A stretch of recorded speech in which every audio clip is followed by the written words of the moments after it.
बहुत सी बातें स्पष्ट होंगी, लेकिन एक तरफ नरेंद्र मोदी उधर नागपुर पहुंच रहे हैं, दूसरी तरफ अमित शाह पटना, और इन सब के बीच इधर ये कह के कि हम चूंकि 4 अप्रैल को आखिरी दिन है इस बजट सत्र का, उससे पहले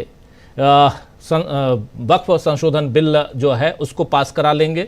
और तीसरी तरफ असदुद्दीन ओवैसी और मुस्लिम पर्सनल लॉ बोर्ड और ऐसे तमाम मुस्लिम संगठन जो हैं वो कह रहे हैं कि इस बिल को अगर पास कराया गया तो फिर हम जो लोग बीजेपी का समर्थन कर रहे हैं उनको देख लेंगे। कैसे देखा जाए? गर्ग साहब, आपके पास आना चाहता हूं।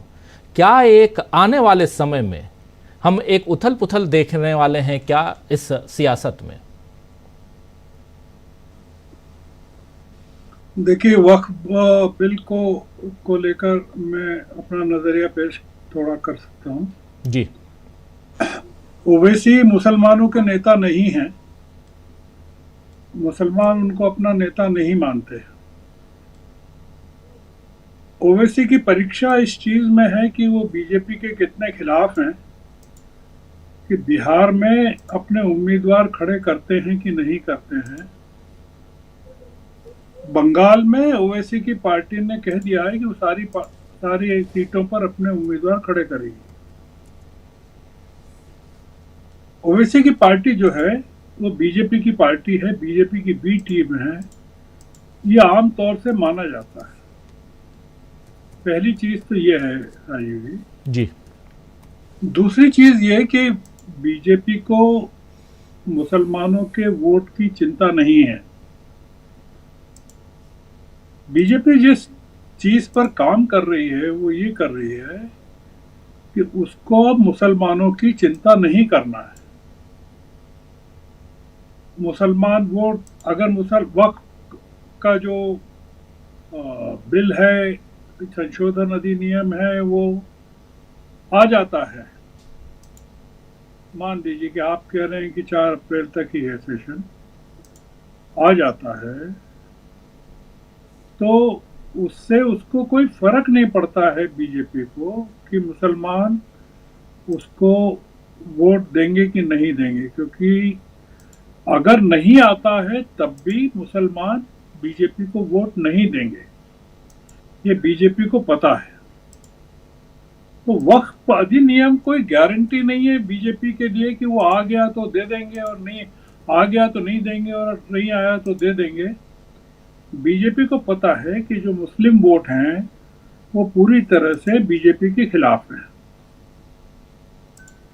तीसरी बात ये कि जो वक्फ का जो संशोधित अधिनियम है वो मेरे ख्याल से इस सत्र में नहीं आएगा। आना होता तो अभी तक आ जाता, बिहार के चुनाव के बाद ही आएगा। ये जो वक्फ अधिनियम में संशोधन जितने सुझाए गए थे, विपक्ष के तो सारे खारिज कर दिए जिस कमेटी में गए थे, संसदीय समिति में। तो मेरा ऐसा मानना है कि 4 तारीख तक हो चाहे, ये इस बार नहीं आएगा। आना चाहिए, मतलब जो मेरा गट फीलिंग है उसके हिसाब से मैं मानता हूँ कि बाकी दिनों में नहीं आएगा, क्योंकि सरकार हो सकता है कि उसको पेश कर भी दे जैसा कहा है, पर वो सिर्फ पेश होगा।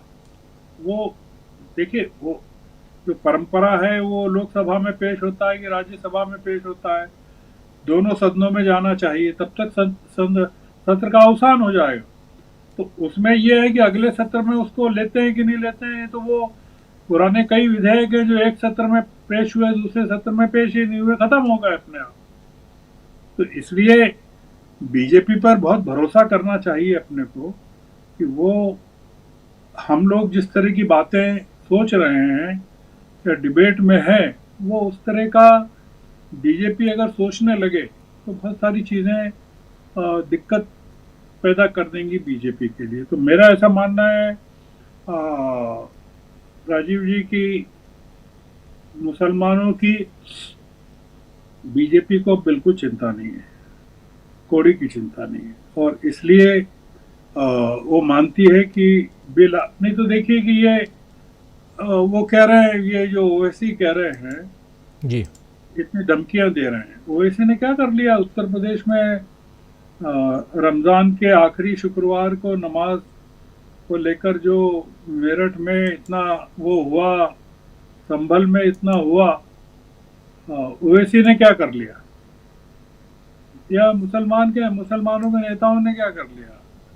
जी ये ओवैसी पर मुसलमानों ने भी यकीन करना बंद कर दिया है, तो इसलिए वो सब पूरा देश जानता है कि ओवैसी की पार्टी को वो मान के ही चलते हैं कि ये बीजेपी के साथ मिली हुई है और ये बीजेपी को मदद के लिए कैंडिडेट्स खड़े करती रही है। और ये जो वक्त का भी जो है ये छेड़ रहे हैं ये पूरा का पूरा ओवैसी, ये पॉलिटिकल गेन के लिए है आंध्र प्रदेश में, बाकी उसका कोई मतलब नहीं है। आपका कोई और सवाल हो तो पूछें राजीव जी। नहीं, अभी आता हूं, दोबारा आपके पास आता हूं, लेकिन बहुत इंपॉर्टेंट है। एक तरफ वक्फ संशोधन बिल है, लेकिन इसके साथ साथ एक छोटा सा सवाल जरूर है कि जब अब नरेंद्र मोदी जी जा रहे हैं वहां, नागपुर जा रहे हैं, तो बहुत सारे सवाल हैं यहां उठ रहे हैं। एक सवाल तो ये उठ रहा है गर्ग साहब कि अभी तक, कल 30 तारीख है, परसों 31 है, ये फाइनेंशियल ईयर भी खत्म हो रहा है, और जैसे बीजेपी ने कहा था कि हम मार्च अंत तक अपना अध्यक्ष चुन लेंगे, कयास ये भी लग रहे हैं कि शायद वो अध्यक्ष को लेकर वहां वार्ता होगी, बातचीत होगी। आपको भी लगता है क्या कि संघ और बीजेपी दोनों के तालमेल से ही अध्यक्ष का चुनाव होगा? अभी आज की तारीख में नरेंद्र मोदी को संघ के उसमें जाना, मोहन भागवत से मुलाकात, मोहन भागवत यहां दिल्ली भी आ सकते थे, लेकिन नरेंद्र मोदी का जाना क्या मायने रखता है?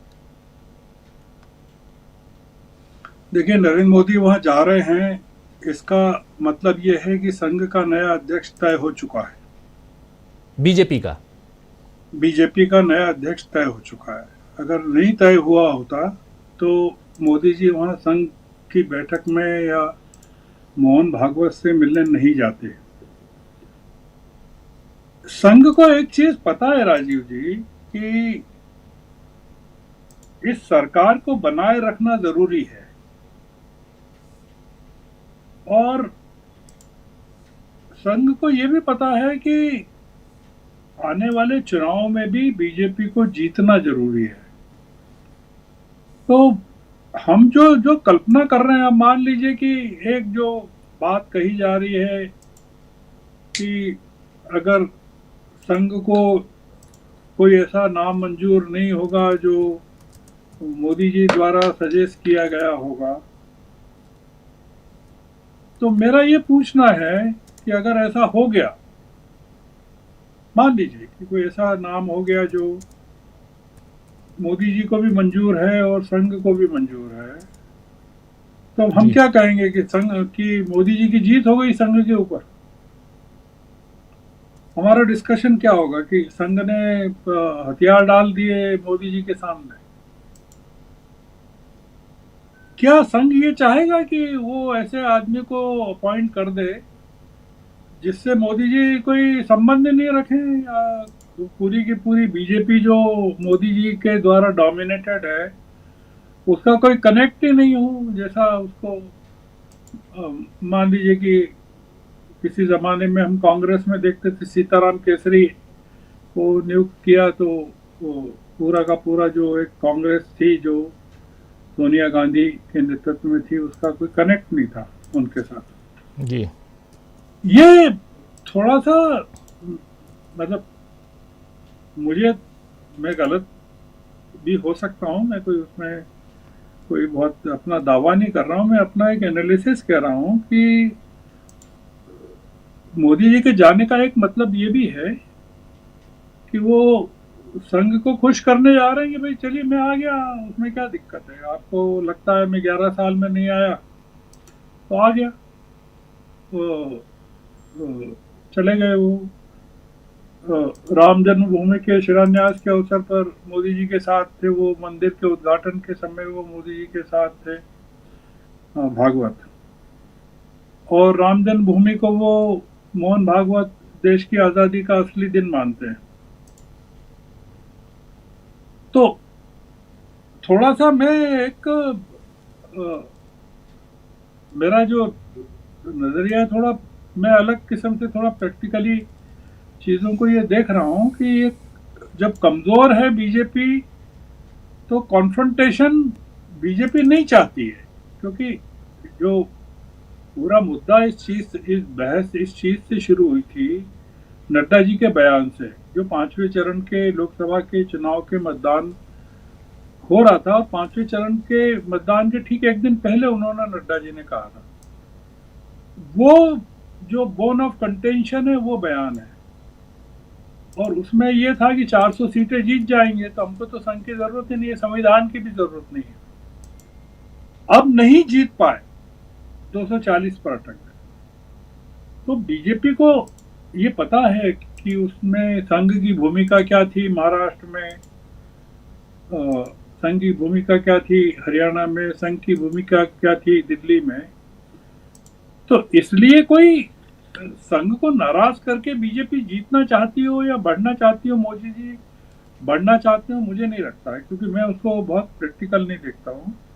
क्योंकि अगर ऐसा होता है जैसा कह रहे हैं, तनावपूर्ण स्थिति देखी जा रही है, तो उसमें तो क्या है कि पूरा संघ और बीजेपी डिवाइड हो जाएगा वर्टिकली।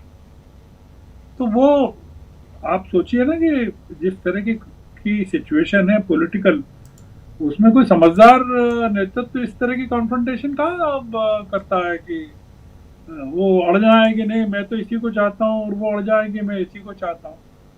ऐसा नहीं है। मुझे जो मेरी फीलिंग है जी कि चुन लिए गए हैं, तय हो गए हैं, और बेंगलुरु की जो अभी बैठक हुई प्रतिनिधि सभा की, जिसमें करीबन 1500 1400 और कुछ 1500 के करीब प्रतिनिधि थे, वहाँ नड्डा जी गए और वो वहाँ जो बात करके आए हैं वो लौट के दिल्ली, और उन्होंने बताया है। तो अब एक फॉर्मल अनाउंसमेंट बचा है जो मुझे लगता है राजीव जी, और मैं उसमें कोई चमत्कार नहीं देख रहा हूँ, मतलब कोई इस तरह का वो नहीं देख रहा हूँ कि कोई ऐसा हो जाए कि अरे मोदी जी को मोदी जी को डाउन प्ले करके क्या मिलेगा संघ को, ये बताइए आप। जी या संघ को डाउन प्ले करके बीजेपी क्या गेन कर देगी? अगर बीजेपी को आगे के चुनाव लड़ना है संघ की मदद से, तो फिर बीजेपी की ऐसा क्यों करेगी? तो एक जो लॉजिकल अप्रोच इश्यूज के प्रति होना चाहिए, चाहे वक्त का मामला हो या ये मामला हो नागपुर जाने का, मुझे लगता है कि मैं इसमें कोई कॉन्फ्रंटेशन नहीं देखता हूँ। अब वो अगर, और कोई ऐसी बात भी नहीं देख रहा हूँ कि मोदी जी वहां से आएंगे वैसे ही कुछ घोषणा हो जाएगी और ये होगा वो होगा, ये भी मैं नहीं देखता हूँ। मैं देखता हूँ कि सब मामला इनका राजी खुशी निपट जाएगा, और हो सकता है कुछ ऐसे नाम आए जो चर्चा में नहीं हो। हम मतलब मान लीजिए कि एक अध्यक्ष बन जाए और एक कार्यकारी अध्यक्ष बन जाए, एक अध्यक्ष ऐसा बन जाए जो दक्षिण भारत में तमिलनाडु में चुनाव जिताना जिसकी जिम्मेदारी हो जाए, या दक्षिण भारत का कोई चेहरा हो जाए। तो एक कोई संघ की पसंद का आदमी हो जाए, एक मोदी जी की पसंद का आदमी हो जाए। कई कॉम्बिनेशन राजीव जी आजकल पॉसिबल है। अगर एक मुख्यमंत्री और दो उप मुख्यमंत्री, एक मुख्यमंत्री और दो उप मुख्यमंत्री बन रहे हैं, और अमित शाह के साथ नड्डा जी कार्यकारी रहे, जब अमित शाह अध्यक्ष थे, मंत्री भी थे, तो अभी नड्डा के पास दोहरा चार्ज है, वो मंत्री भी हैं और ये भी हैं। बीजेपी में इस समय जो चल रहा है वो एक जो चल रहा होगा वो ये हो सकता है कि चुनाव जीतना है उनको। कुल मिलाकर ये अभी बिहार जीतना है, फिर बंगाल जीतना है, तमिलनाडु में जीतना है, केरल जीतना है, उनके सामने एक लंबी लिस्ट है जीतने की। तो मेरा विचार हो सकता है कि मैं और लोगों से थोड़ा भिन्न लगे, पर मैं ये ऐसा सोचता हूँ जी। जी जी बिल्कुल, सब विचार हैं, आपके विचार बहुत जी। गर साहब, ज़रा आपसे भी समझना चाहता हूँ, हम लोग इसकी चर्चा तो खूब कर लिया, आप भी बता ही रहे थे आरएसएस मुख्यालय नरेंद्र मोदी का जाना, लेकिन एक बात आप कह रहे थे कि बिहार जीतना है, अभी बंगाल जीतना है, पश्चिम बंगाल, और इसके साथ साथ तमिलनाडु भी जीतना है, ये बात कह चुके हैं अमित शाह, तो खुले तौर पे कह रहे हैं। लेकिन आज की तारीख में क्या लगता है कि अब चूंकि चुनाव आयोग भी बहुत कुछ अलग अलग तैयारियां कर रहा है, थोड़ा बहुत बदलाव तो दिखाई दे रहा है, जैसा भी हो, लेकिन उतना आसान दिखाई देता है क्या कि कह देना मात्र कि हमको अभी बिहार जीतना है? मैं ये आपकी बात नहीं कर रहा हूं, मैं अमित शाह की बात कर रहा हूं, बीजेपी की बात कर रहा हूं, क्योंकि एक इसमें एक चुनौती ये भी है कि अभी केंद्र सरकार को बचाना भी है। अगर एक बात इसमें और जोड़ दूं कि कुछ लोग ये भी कह रहे हैं कि ईद के कारण इसको रोक के रखा है और वक्फ बिल को, और इसको 4 तारीख से पहले लेके आएंगे, ईद तब तक खत्म हो जाएगी। नहीं, मैंने आपसे निवेदन किया है कि वो ला भी सकते हैं जी ईद के पहले रख देंगे, लाकर टेबल करने में कोई दिक्कत थोड़ी है उसको। और रख दिया, 17 आसान हो गया, तो वो उसमें ये कि हमारी भी रह गई इज्जत और आपकी भी रह गई। जी जी जी कि भाई हमने कहा था रखेंगे, रख दिया। और दूसरा ये कि पारित भी नहीं हुआ, तो वो ओवैसी की भी इज्जत रह गई कि भाई देखिए वो धमकियां दे रहे हैं, मोबिलाइजेशन कर रहे हैं, ये कर रहे हैं, वो कर रहे हैं। ये ऐसा बहुत सारा हुआ है। मोदी जी जब आए थे सबसे पहले, तो 2014 में लैंड एक्विजिशन का ऑर्डिनेंस लेके आए थे। वो पड़ा रहेगा, तब से आज तक पड़ा हुआ है, वो कई बार लेट हो चुका है, उसको रिवाइव नहीं किया उन्होंने। ऐसा संसद के जीवन में कई बार हो चुका है, इसलिए कोई अनहोनी नहीं है। मैंने दूसरी बात ये कही कि बीजेपी को मुसलमानों की परवाह नहीं है, ये मैंने कहा। और वो सही भी है कि वो दो तरह की पॉलिसी नहीं रख सकती कि योगी आदित्यनाथ होली पर और अभी जिस तरह से रमजान के आखिरी शुक्रवार पर जिस तरह से उन्होंने किया, वो भी करते रहे, और मोदी जी का सौगात है मोदी भी बढ़ता रहे। तो 32 लाख मुस्लिम परिवारों को, तो ये दोनों चीजें चलती नहीं है वो। इसलिए ये मैं इसमें बहुत अपने दिमाग में साफ हूं कि मुसलमान भी क्लियर हैं दिमाग में कि वक्त आए या नहीं आए, उनको वो बीजेपी के साथ नहीं है। ओवैसी अपनी इस बीच में अपना कमीशन काटना चाहते हैं बीजेपी से, वो एक अलग मुद्दा है जी। ओवैसी को मैं कोई बहुत वो नहीं करता। दूसरा, आपने सरकार बचाने का कहा बिहार में के कारण, सरकार तो बची हुई है। जितने सांसद हैं जेडीयू के, सब बीजेपी में मिल चुके हैं, कोई नहीं है नीतीश कुमार के साथ, एक आध दो को छोड़ दीजिए, मेजॉरिटी में जा चुके हैं, मंत्री हैं कई तो केंद्र में। तो और क्या चाहिए? मतलब अब तो नौकरी ढूंढना है नीतीश कुमार को, मतलब जेडीयू के सांसदों को नहीं ढूंढना है नौकरी। तो इसलिए ये तो है कि सरकार बचेगी कि नहीं बचेगी, इसका कोई मुद्दा नहीं है। सरकार बची हुई है, सरकार की कैलकुलेशन पूरी तरह से है। दिक्कत केवल ये है कि नीतीश कुमार को चेहरा आगे करके चुनाव लड़ना है कि नहीं, पहला मुद्दा। और नीतीश कुमार सिर्फ मुखौटा होके चुनाव लड़ने में इंटरेस्टेड होंगे कि नहीं, कि वो ये कहें कि नहीं मुझे आप मुख्यमंत्री घोषित करिए तो ही मैं चेहरा बनूंगा, और बीजेपी कहे कि हम आपको मुख्यमंत्री घोषित नहीं कर रहे, अब बताओ आपको लड़ना है कि नहीं लड़ना है। ये और नीतीश कुमार के लिए दरवाजे बंद हो चुके हैं, जेडीयू के भी बंद हो चुके हैं और इंडिया अलायंस के भी। तीसरी बात आपने कही जीत सकते हैं कि नहीं बीजेपी। आप जवाब दीजिए राजीव जी, आप बताइए हमको कि कांग्रेस आरजेडी के साथ मिलकर चुनाव लड़ रही है कि नहीं लड़ रही है। लड़ रही है जी। अगर लड़ रही है तो फिर हम अलग बात करेंगे।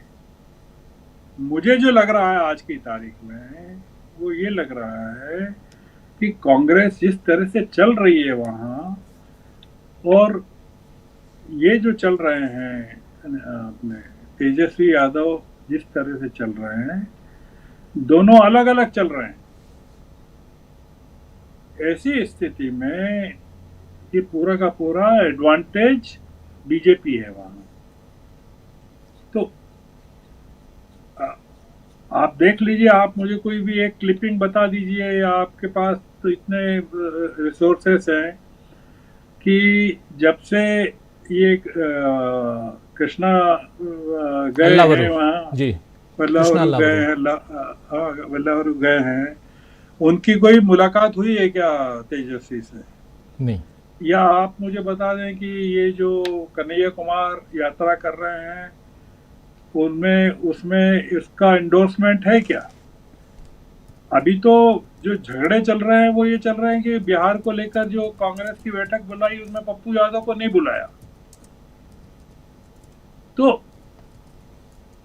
बिहार में अगर बीजेपी इंजीनियर कर देती है वोटों का डिवीजन, अगर आपने मेरी बात शुरू में सुनी हो या ध्यान दिया हो कि क्या ओवैसी अपने उम्मीदवार वहां नहीं खड़े कर रहे हैं क्या बिहार में, जैसे पिछली बार उन्होंने वोट काटे थे। तो ये जो वोट कटुआ पार्टीज हैं उनकी बड़ी भूमिका रहने वाली है वहाँ। प्रशांत किशोर की रहने वाली है, ओवैसी की रहने वाली है। बीजेपी जो चुनाव लड़ेगी वो महाराष्ट्र की तरह चुनाव लड़ेगी कि मैक्सिमम सीटों पर अपने कैंडिडेट को खड़ा करेगी। उसमें सब मार्जिनलाइज हो जाएंगे, नीतीश भी हो जाएंगे और चिराग भी हो जाएंगे और फिर बाकी लोग भी हो जाएंगे। तो बिहार का जो पूरा मामला है वो, और बंगाल में आप देखिएगा 30% मुसलमानों के वोट हैं। वो बीजेपी की पूरी कोशिश है कि वो पूरे के पूरे वो मुसलमानों के वोट जो है कट जाएं। ममता बनर्जी कभी गई वहां थी, लंदन में थी, ऑक्सफोर्ड में भाषण, आपने देखा किस तरह से उनके खिलाफ प्रदर्शन हो रहा था जी।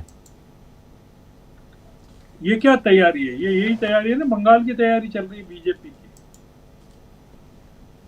ममता बनर्जी के लोगों ने क्या आरोप लगाया कि ये सब बीजेपी के लोग थे वहां। तो पॉलिटिक्स का जो राजीव जी डायमेंशन है वो एक जिस धरातल पर चल रहा है वो, और परसेप्शन जो बनाया जा रहा है वो दोनों में फर्क है। तो इसलिए थोड़ा सा एक कई चीजें होती हैं जो आमतौर से जब हम डिस्कशन में लाते हैं और हमको पता चलता है कि ये तो पूरा का पूरा मामला। मैं आखिरी बात कहना चाहता हूँ, जी जी जी, योगी मोदी के लिए कोई चुनौती ही नहीं है, किसी तरह की नहीं है। मोदी जी की योगी की कोई एक्सेप्टेबिलिटी नहीं है ऑल इंडिया लेवल पर, ये संघ को भी पता है। पर क्या होता है कि संघ ने एक भूत खड़ा करके रख दिया मोदी जी के लिए, उससे ज्यादा कुछ नहीं है। योगी जी की उत्तर प्रदेश के बाहर बीजेपी में कोई एक्सेप्टेबिलिटी है क्या स्टार प्रचारक के अलावा? नहीं है, उत्तराखंड में भी नहीं है। तो इसलिए हाँ, आप कहें तो मैं कह दूंगा हाँ, नेपाल में है, वहाँ अभी वो राजा ज्ञानेश के प्रदर्शन में उनके पोस्टर जरूर थे जी। तो अब 2-3 करोड़ की पॉपुलेशन वाले नेपाल में, काठमांडू में हिंदू बहुल जो राष्ट्र है उसमें योगी जी हैं, और उत्तर प्रदेश के 7 जिलों की सीमा मिलती है नेपाल से। योगी जी का रोल केवल 2027 तक है, उत्तर प्रदेश के चुनाव तक, और वो ये तमाम जो कर रहे हैं अभी से, वो पोलराइजेशन के लिए अभी से कर रहे हैं, ये उत्तर प्रदेश के चुनाव के लिए। और हम उसमें ढूंढ रहे हैं, मोदी जी को चुनौती दे रहे हैं। मोदी जी को काहे की चुनौती है? कोई चुनौती नहीं है। मोदी जी को चुनौती तो स्टालिन दे रहा है। मोदी जी को चुनौती नॉर्थ ईस्ट से मिल रही है। मोदी जी के सामने सबसे बड़ा खतरा ये है राजीव जी कि देश के टुकड़े हो जाएंगे मोदी जी अगर इसी तरह से काम करते रहे तो। और वो भारत पाकिस्तान से ज्यादा खतरनाक होने वाला है। भारत पाकिस्तान तो भौगोलिक हुआ था, ये इमोशनल जो हो रहा है। 30 तारीख को वो जा रहे हैं नागपुर, 30 तारीख को इनकी बैठक है स्टालिन की हैदराबाद में, 5 राज्यों की। उसमें उड़ीसा भी शामिल है, वाईएसआर पार्टी भी शामिल है, सब शामिल है। क्या कर लेंगे आप? आम आदमी पार्टी भी शामिल है। पॉलिटिक्स का जो लेवल है, और समाप्त करता हूं मैं अपनी बात को जी जी कि मोदी जब कहेंगे नागपुर जाकर कि मेरे सामने ये चुनौतियां हैं कि इतनी टैरिफ आ रही है 2 अप्रैल से, इतनी टैरिफ लगा दी, 25% की लगा दी इन्होंने कारों पर, ट्रंप ने ऑटो पार्ट्स पर लगा दी, पूरी इंडस्ट्री डूब रही है, फ्लाइट ऑफ कैपिटल हो रहा है, इकोनॉमी गड्ढे में जा रही है, उनको इंटरनेशनल प्रेशर्स ये हो रहे हैं, तमाम चीजें हो रही है, और ये अपोजिशन इस तरह से कर रहा है। तो ऐसी स्थिति में क्या संघ कहेगा डिस्टेबलाइज करेगा मोदी जी को? नहीं करेगा। वो मतलब संघ भी सोचेगा ना कि आपको मोदी जी को कमजोर किस समय करना है या बार्गेन किस समय करना है।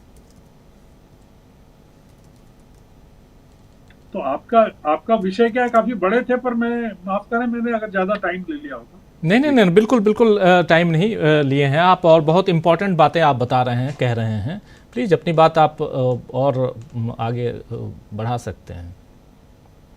नहीं, कोई सवाल हो आपका तो जरूर पूछिए आप। मैं मतलब एक जो अप्रोच है पूरी की पूरी इश्यूज को लेकर,